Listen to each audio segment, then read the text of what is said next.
Hi everyone, and thank you for being here. It's a lot of great designers and product people here, and if everybody was like you, I probably wouldn't be here talking about this topic. I'm going to talk about deceptive designs, and that's UX techniques that's designed to manipulate people into doing something they might not have wanted otherwise. And to make it possible to fool people or to trick them, we need to think about the human mind, because that's not a perfect instrument. We have, let's say, our visual, our eyes, we can't trust them.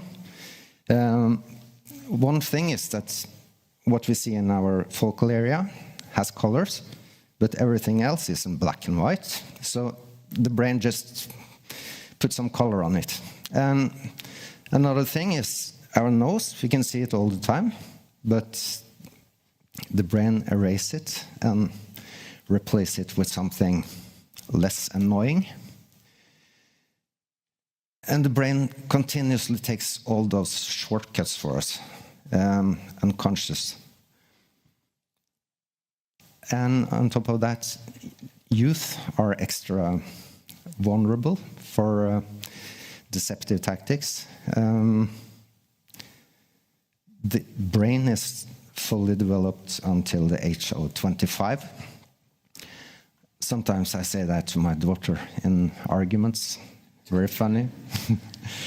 So that's because the frontal core frontallappen is the one that's being developed latest, and that's the part of the brain that handles all those rational thinking. So that might explain some teenage behavior. I want to talk a bit more about the psychology behind our decision making. We have some principles that are being used in deceptive tactics, and one of it is loss aversion. We tend to prefer avoiding losses over over acquiring equal gains, and as this graveyard-looking graph explains. And we tend to stick with default choices simply because it requires less effort. And also it's easy to make us be affected by this urgency, making us feel like we must act fast. And all those tactics, they makes us vulnerable to deceptive tactics. I've gathered some deceptive patterns here. The Roach Motel is when it's easy to get in, hard to get out. Let's say you're trying to cancel a subscription, and you find out it's much harder to cancel it than it was to sign up. Misdirection, while you are led into one direction, while something else is toned down. Hidden costs. I guess you have been adding products to cart sometimes, and suddenly the price is something else. Common in airline bookings, for example, when seat cost and extra fees often comes late in the checkout. And forced continuancy, when you sign up for a free trial and suddenly, perhaps a few months later, you discover on your credit card you have been charged a few times. You forgot about it, and no one gave you a message. Confirm shaming is like if you try to sign off a newsletter, and the sign-off button says, no, I don't want to save money. So you feel guilt, and you end up being in this list anyways. And there are lots of trick questions, typically meant to create a different outcome of a form than you intentionally meant to. There are lots of designers here today, so I guess some of you have read this book by Steve Krug. He has been the source of common sense for designers and product people for decades. And much of the stuff he's talking about is about using established patterns and also to use content hierarchies to make the content scannable and easy to digest, and to make a clear path through the journey so it's easy to make the job done. And these are good stuff. We want this. But the problem is that all this can be exploited, because when you have an established design pattern, it's very easy to swap elements from it, so the outcome is something else. Because you thought you knew what this was all about, but you didn't. So that forces us to think or worry. And it's not just a problem in the web page with the deceptive pattern, it's a problem for the whole business, because it weakens the trust. So it will force you to worry also in the fair pattern websites.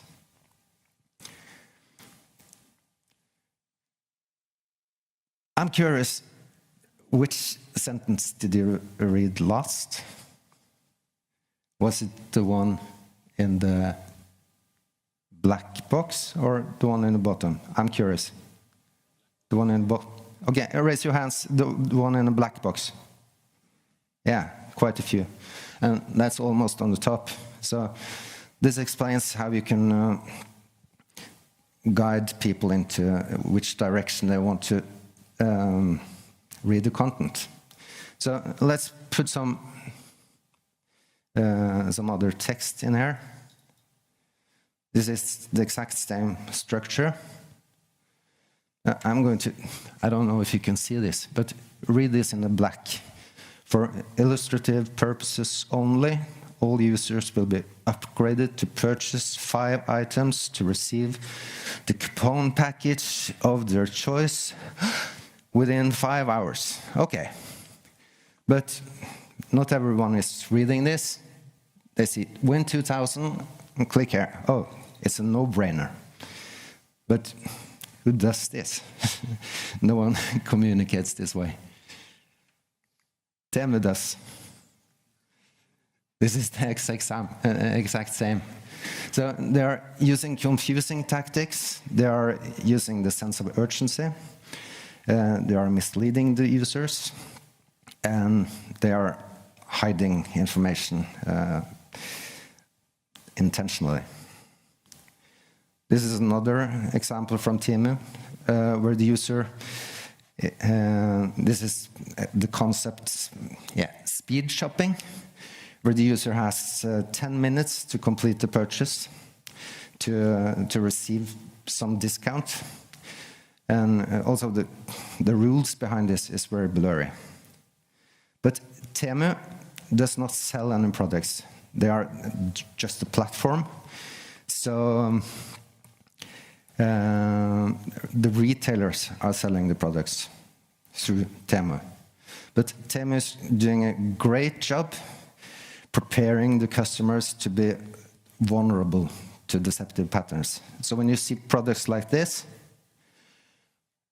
I haven't bothered to collect proof, but I claim this is false marketing. If this product was a reality, my haircut wouldn't be half as popular. This is another example. This looks like a big car, and 1500 is probably a bargain. But if you look at the dimensions, it's 57 centimeters long. So they are using, it's a photographic trick to make it look bigger. I tried to go back to this product a few days later. I didn't find it, but I found this. And now it's 240. So without the discount. So, and in this first product page, they're using the trick anchoring to make 1500 look like a bargain, which it is not. Now we are out of Asia and into Google. This is an example of Google's ad privacy feature, where they claim to give the users greater security. And this might be misleading in several ways. And I would say they are using the default bias here, because the settings that's actually changing the data the user is giving is hidden deep down in different menus. And they are also using a misleading terminology while they're talking about privacy, but in fact it's more about how Google are being able to show you ads. So this proves that companies that claim to prioritize privacy actually still can use deceptive patterns to protect their own data about you. So is this fair or is it deceptive? They are using this default setting on the insurance, and they are kind of misleading you since the add button is far more prominent than the no thank you button. So, but you don't have to click more times to say no thank you. So perhaps it's somewhere in the gray zone, but I would say this is pretty close to a deceptive pattern. And this is perhaps not that serious, but it's on the other hand, it's very common. This is also a pattern that's very common, that you show how many products that's left in stock.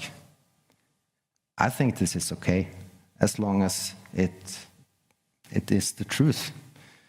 This, however, is a static alert that says, oh, it's huge demand on the entire store, so hurry up and buy. I can't prove it, but they have this alert all over the website on all products, and no one can tell me that this pillow has a huge demand. The European Commission has done research and they found out that 97% of all the 75 most popular sites in Europe are using at least one deceptive pattern. This green dot is the one that's not. And the most common patterns you can see here, it's hidden information, pre-selection, nagging, difficult constellations, and forced registration. And yeah, this is more about the Temu issue, but consumers will not regulate themselves. This survey from Nettavisen tells that almost 2/3 thinks it's okay to shop on Temu, And until we get regulations that work, European and Scandinavian companies are forced to compete on very different terms. So that might be part of the reason that some Scandinavian companies are tempted to use some of these tactics. There are forces and voices that wants those giants cancelled or banned because it's not easy to regulate. But as far as I know, there have been no conclusion to that. Thank you.